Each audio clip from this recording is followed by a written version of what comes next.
Okay, welcome to the Crow Discovery Project. I wanted to make this clip both to announce my podcast coming very shortly, which will be at the end of this clip. And also, I was recently on K-Talk, 6:30 a.m. on a show called Taboo Conspiracy. I had contacted them back asking for the archive file so that I could run it on my channel, at which point we found out that someone had taken the archive file of the show where I was interviewed and had callers call in to talk and ask questions, was recorded over. That's pretty blatant. That's not something that's done accidentally. But I received another email today informing me that Taboo Conspiracy had been shut down.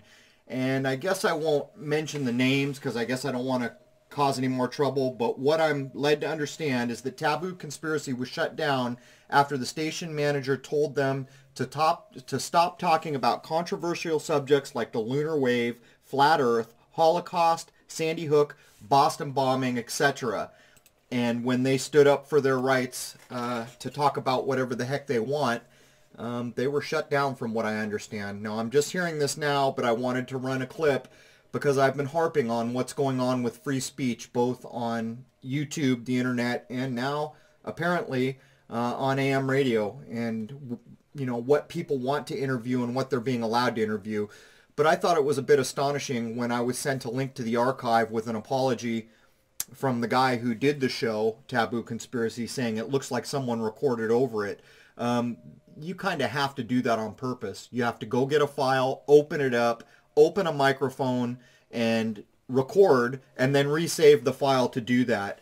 So it's a bit astonishing to me that if this is in fact what's happened, and I'm just now hearing about it, that a show was shut down because we talked about false flags, lunar waves, the things that I listed out. It's time to stand up and demand our rights. We should be able to talk about anything we want. We're not calling for violent revolution or anything else. We're simply dissecting these false things that are being laid in front of us.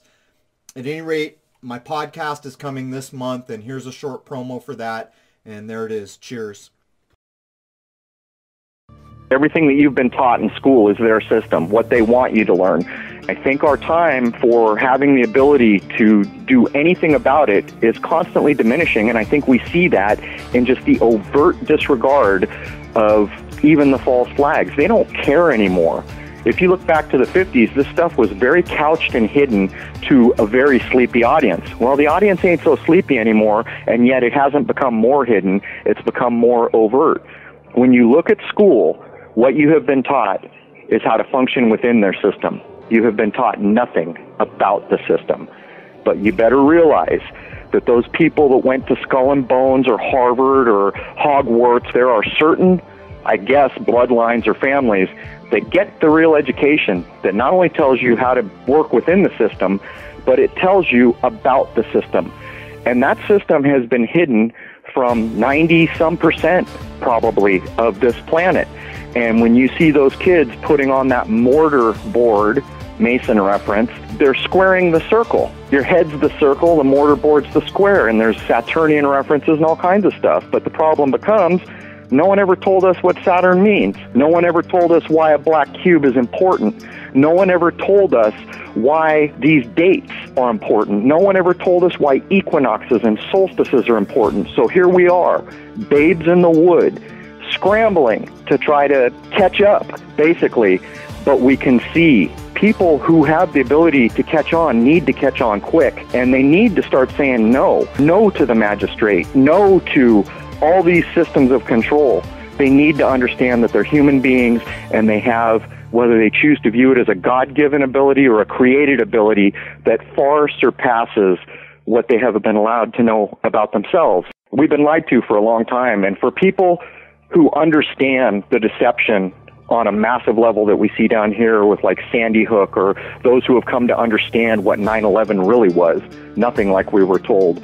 The moon landings, when you understand the scope of the deception of our lives that we have grown up with, thinking that the world is one way when in fact it is not the way you have been told, you have to start to take the macro view. And what you will find, I believe, what I have found, is there's no edges to this. Look at any of these events that we see weekly now that are made up in the media.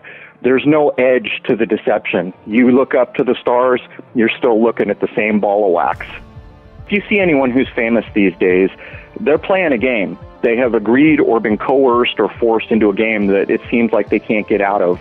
You're looking at a system, and this system doesn't stop in the border of California or the border of England. It goes all the way up to everything we can see, and it is a system that has been timed. There will be events that happen that were timed long before they happen. They are numerically coded, but coded to the numbers we see, which have been perverted. Our calendars have been perverted. Our time is being perverted right now because as we went into this all-important spring equinox, our clock was changed to guarantee that our inner clock in our bodies is shifted out from nature again, and it'll happen again right at the fall equinox. All these efforts are designed to control us and to keep us basically in a form of retardation, to not be able to realize our human potential. And our human potential is vast, and it scares the crap out of them. But when you consider the system, you can almost visualize it. Everything's like a computer program, and there's going to be a calendar alert. In 2 days, there's going to be a false flag in New York at this time, in this city, with this name, at this specific time of the day, and then as soon as it happens, all these other alerts are created saying that we've got to maintain this lie. Like the NASA moonshot, that's a lie that has to get maintained till the end of time. And so how does that get done?